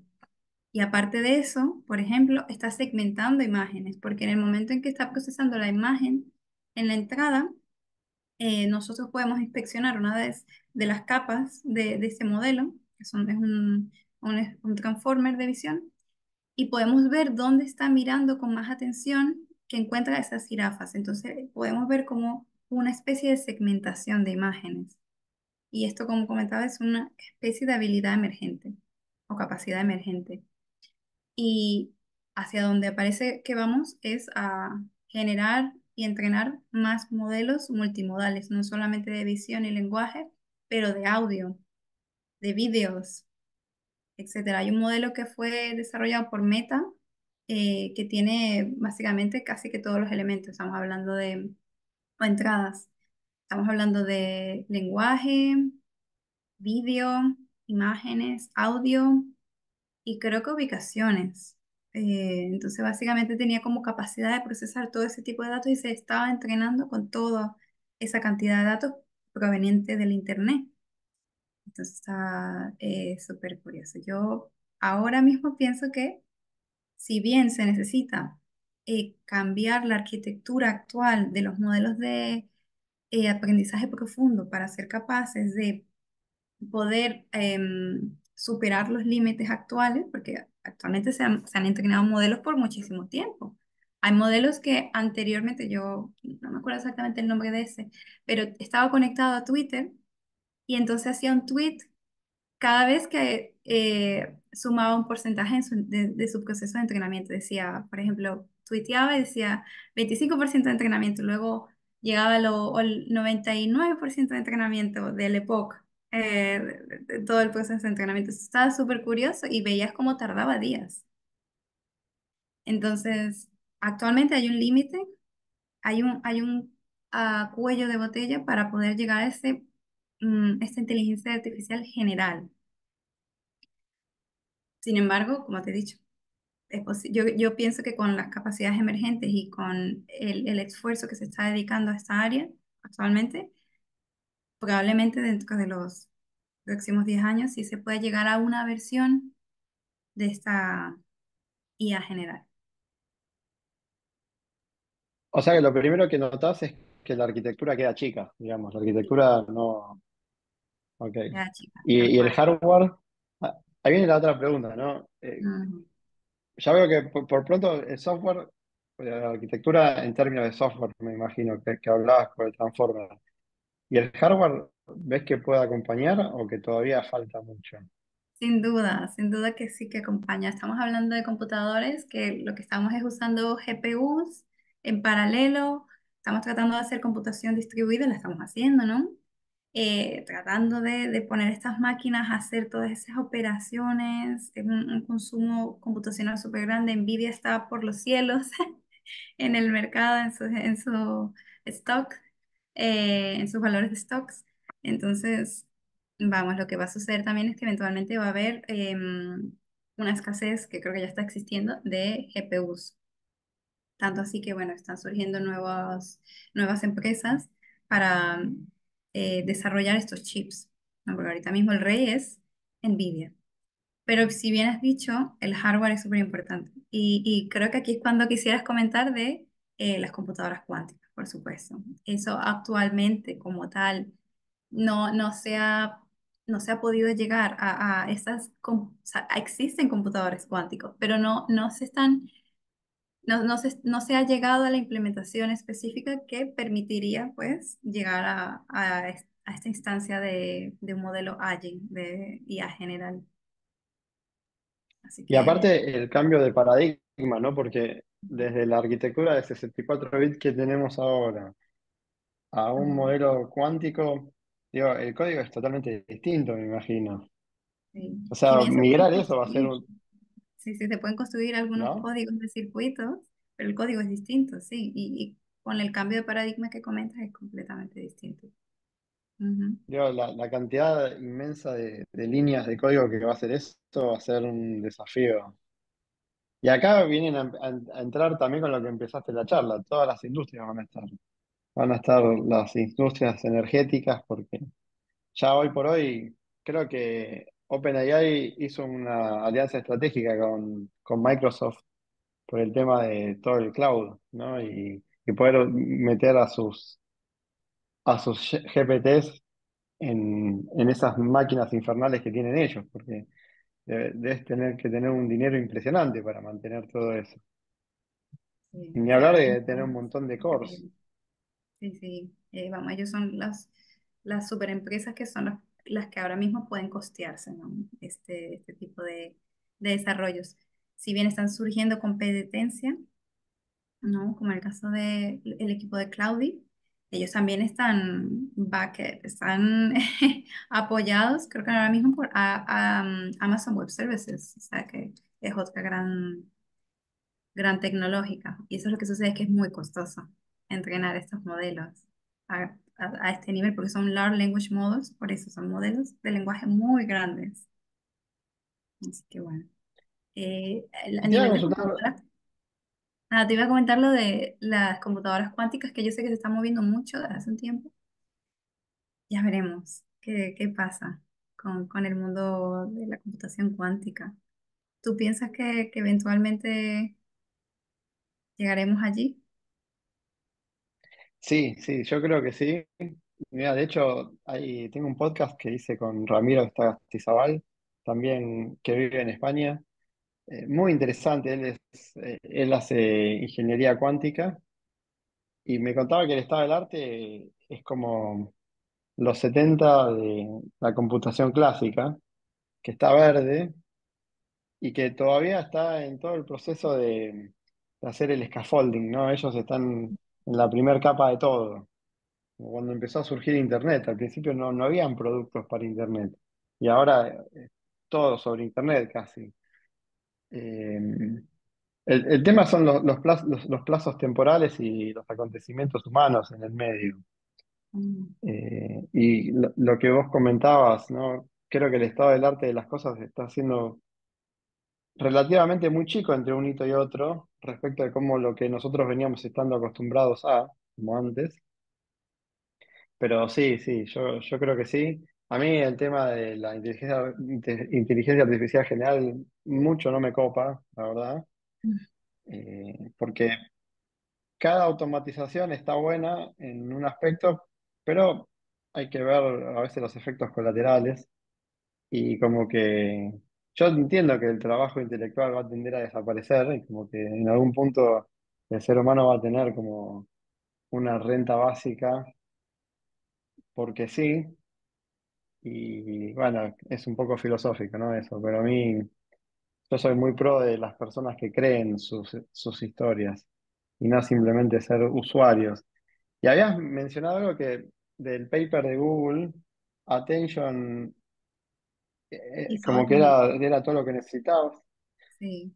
Y hoy por hoy veo una guerra clara de la atención, ¿no? Las empresas luchan por tu atención, por nuestra atención. Y es como que es un activo que nosotros no nos damos cuenta, pero es valiosísimo y súper escaso. Cada día más. El contenido vertical y la pared infinita, en dosis moderadas o controladas está bueno, pero en dosis así no controladas me parece que nos hace mal. sin Y te duda. quería hacer, para no sacarte más tiempo, dos últimas preguntas, si me permitís. Una es sobre un proyecto que surgió en la edición anterior de mi curso, un proyecto que era para detectar melanomas Ujú, o cáncer de piel. Yo una vez me había puesto a investigar todo lo que habías hablado, ¿no? Sobre redes neuronales profundas, redes neuronales, y era como una introducción a todo eso. ujú, Y hablando con un dermatólogo me comentó, me dice, mirá, sí, me dice, Nacho, lo podemos hacer, yo consigo un montón de imágenes, pero un montonazo, y era una cosa tipo de aprendizaje supervisado. Pero ¿qué pasa ahí?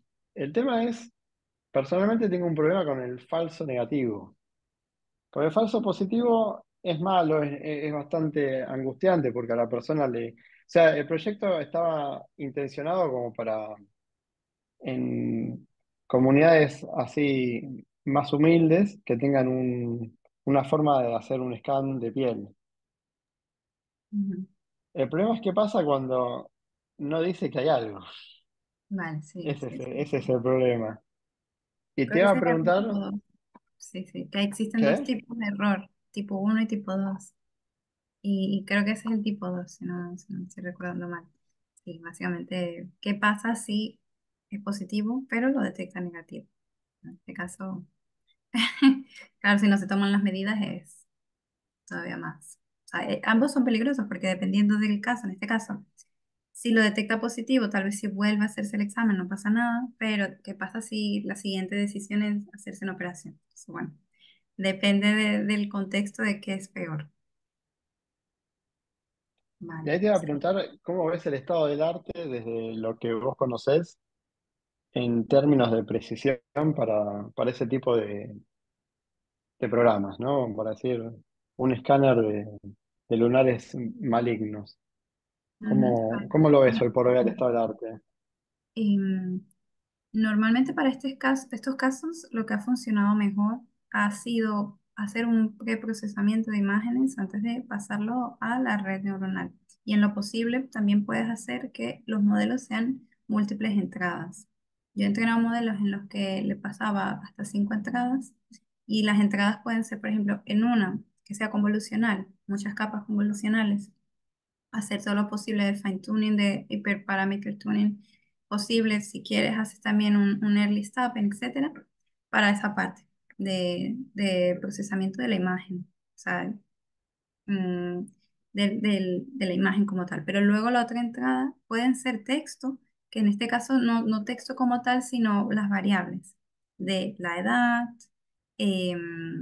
Puedes incluso aplicar PCA al pasar estos datos específicos médicos para que no sean tanta dimensionalidad en la dataset. Le puedes pasar la edad, el género, em, le puedes pasar también incluso antecedentes, variables que tengas asequibles o a mano dentro del dataset. Pueden ser algún tipo de correlación con alguna otra condición médica, también se la puedes pasar al modelo para ver pues, si mejoran el accuracy. Actualmente sigo entendiendo que para estos modelos las formas tradicionales, es decir, convolucionales y supervisadas, o sea, modelos supervisados, son las que están funcionando mejor. Entonces, por eso digo que hacer un híbrido, he leído que funciona bien. Para el caso de los melanomas no he desarrollado de momento nada. He desarrollado cosas similares para hacer descripción de personas, escribiéndole, o sea, era un modelo que de entrada tenía, o sea, la entrada era la imagen y la salida eran múltiples salidas. Entonces, por eso digo que estos modelos tienen la capacidad de tantas entradas y tantas salidas. Y de hecho, de las salidas puedes tener funciones objetivo distintas. Es decir, por ejemplo, una función objetivo es que sea multilabel, multietiqueta Otra que sea binaria, por ejemplo, en este caso era detectar el género, que era binario. Para detectar el color de cabello, ese era multietiqueta. El otro, o sea, categórica. Luego el otro era de edad. Al principio lo hice regresivo, luego lo cambié a categorías.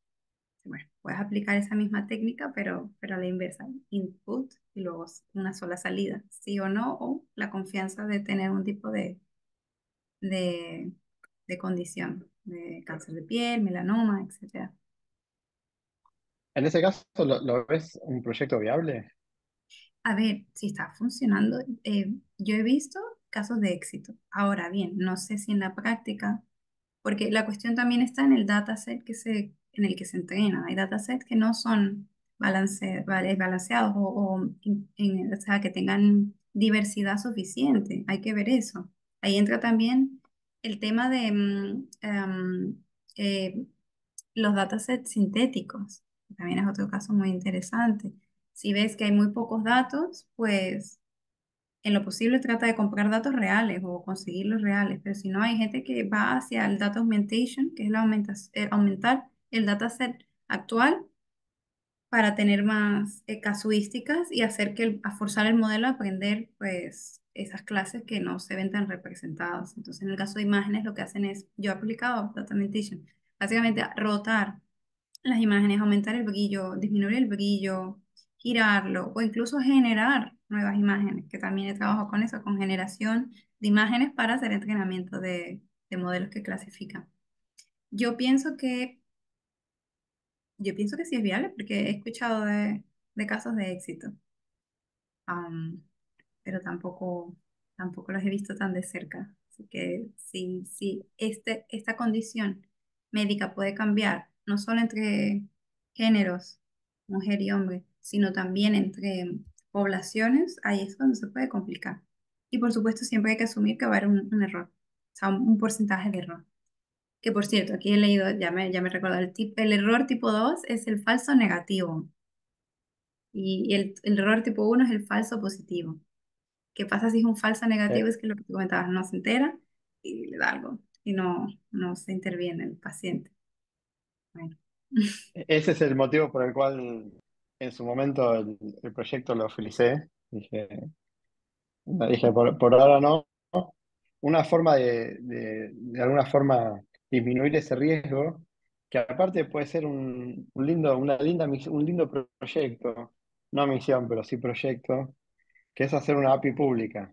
Así como vos comentabas de Kaggle, ese enorme dataset de datasets, esa enorme base de datos de información, hacer un programa que corra en la nube y que, bueno, las personas después se puedan por medio de hay un aparatito que es para aumentar que es como una lupa, y con una cámara de foto o incluso mismo con un celular, ¿no? Que sea una app que se instale en el celular, entonces que con ciertas características mínimas, las mínimas necesarias como para que detecte esa matriz de puntos, ¿no? Cuando la genere la imagen.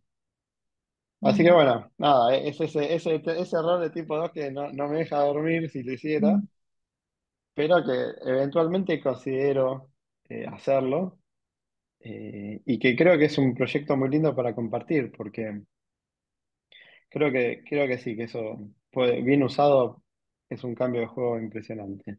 sin Bueno, duda. la última pregunta y ya Bueno, te quería preguntar agradeciéndote antes de tu continuar. tiempo. Sí. ¿Y has pensado ¿Qué? en la tecnología LiDAR? LiDAR, No, ¿cómo sería eso? LiDAR. Ah, Pues sí, sí, sí, sí. que es capaz como de escanear en puntos de nube, cloud points, imágenes. Entonces son como 3D, son objetos 3D. Y entonces de esa manera tal vez pudieras detectar si existe profundidad, que también se puede mirar en las imágenes 2D, pero sí que existe un rango de error. Pero luego con las LiDAR podría ser, vamos, ese es un campo muy interesante también relacionado a las imágenes y es objetos tridimensionales. No sé si para este caso específico pudiera tener sentido. Con las imágenes, o sea, con los iPhone y con otros móviles se pueden tomar capturas o escanear con LiDAR. La tecnología, creo que el LiDAR es solo de Apple, tengo que mirarlo. Ah, no sé si existe No, una patente. no sabía que tenía eso, sí conocía así muy por la superficie el término, Ujú, por un comentario que en un momento se me pasó a decir de una empresa que admiro mucho y que es una empresa que no es en esencia lo que muestra.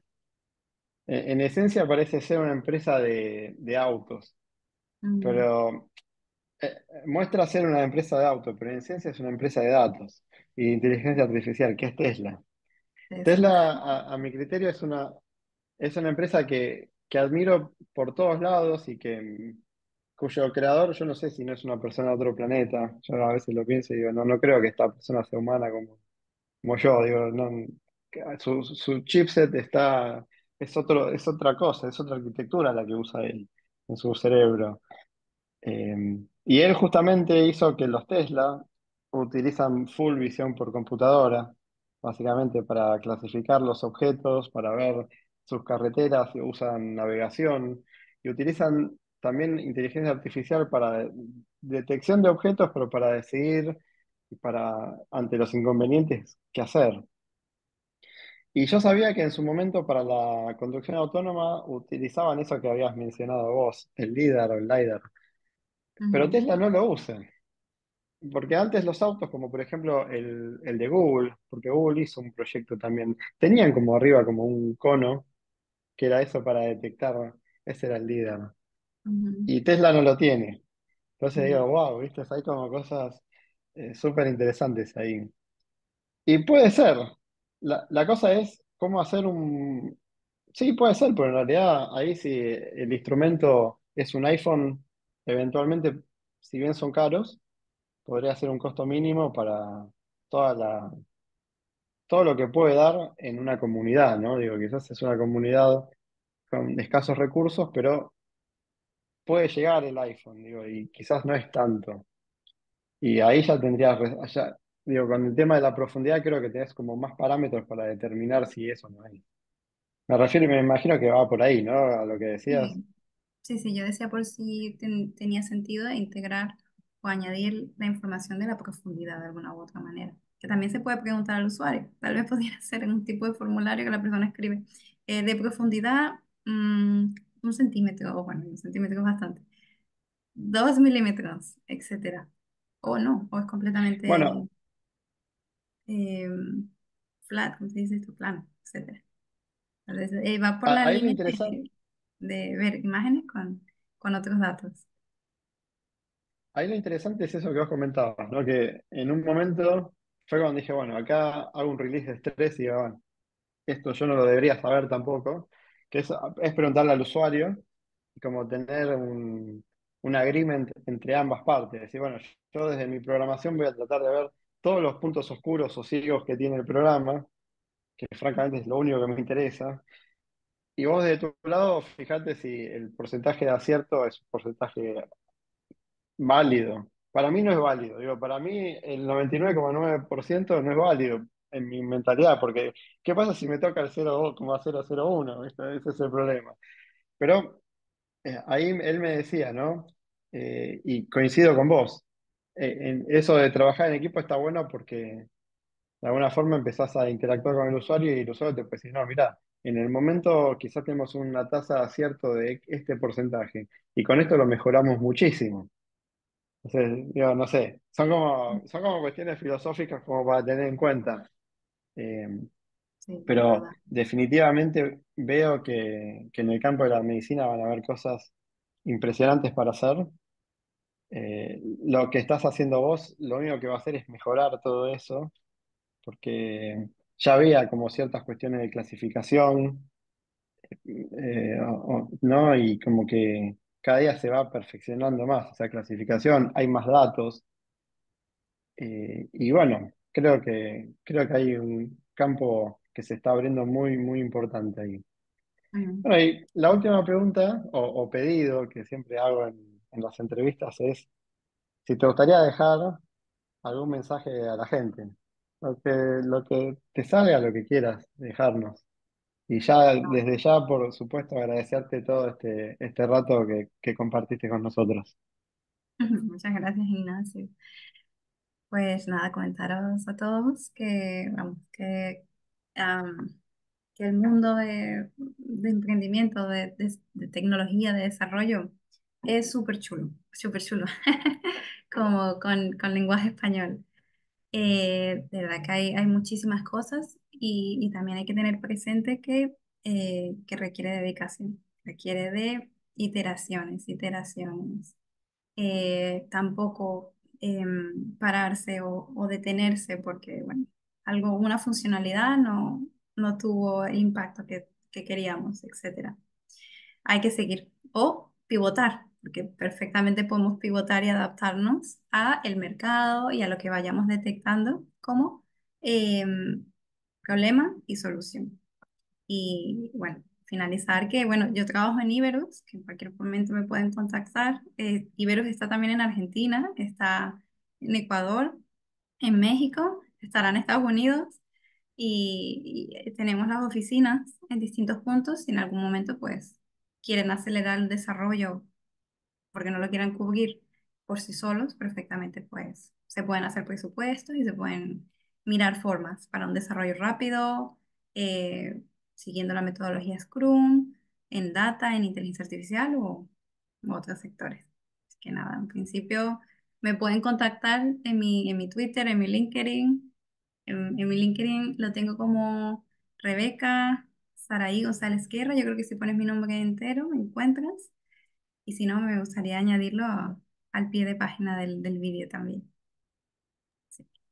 Vamos a poner después, te pido todos los contactos y lo agregamos en la descripción. Bueno, Vale, Rebeca, muchísimas gracias nuevamente. Felicitaciones por lo que haces y el mejor de los éxitos. vale, muchísimas Y nos gracias, estamos Ignacio, viendo, gente. igualmente. Seguiremos en contacto. Gracias, nos vemos. Hasta Chao, luego. hasta luego. Chao, chao.